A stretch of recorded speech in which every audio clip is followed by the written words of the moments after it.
এই ଚାରୋଟି କଥା କେବେ କହିବେ ନାହିଁ। ଯଦି ତୁମ ଜୀବନରେ ତୁମ ମା ବଞ୍ଚିଛନ୍ତି ତାହେଲେ ନିଜକୁ ଭାଗ୍ୟବାନ ଭାବନ୍ତୁ।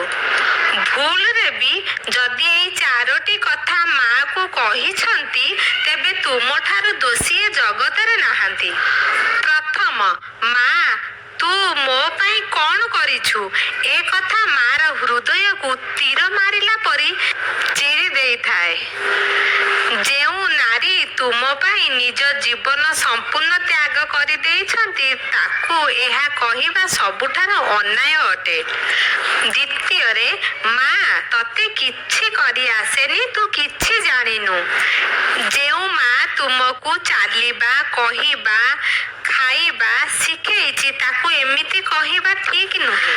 ମାର ଅନୁଭବ କୌଣସି ବହିରୁ ଆସି ନଥାଏ, ନିଜ ହୃଦୟରୁ ଆସିଥାଏ। ତୃତୀୟରେ, ମା ତୁ ମତେ ସବୁବେଳେ ଗାଳି କରୁଛୁ, ଡାଣ୍ଟୁଛୁ, ଏସବୁ ମାର ମମତା ହୋଇଥାଏ। କାହିଁକି ନା ତୁମେ କେବେ ଅବାଟକୁ ଯେମିତି ନ ଯାଅ। ଚତୁର୍ଥରେ, ମା ତୁ ମୋ ଜୀବନରେ ମୁଣ୍ଡ ଖେଳାନି। ଆମର ପ୍ରତ୍ୟେକ ନିଶ୍ୱାସରେ ମାର ଅଧିକାର ଅଛି। ମା କେବଳ ବଞ୍ଚିଥାଏ ଆମରି ପାଇଁ।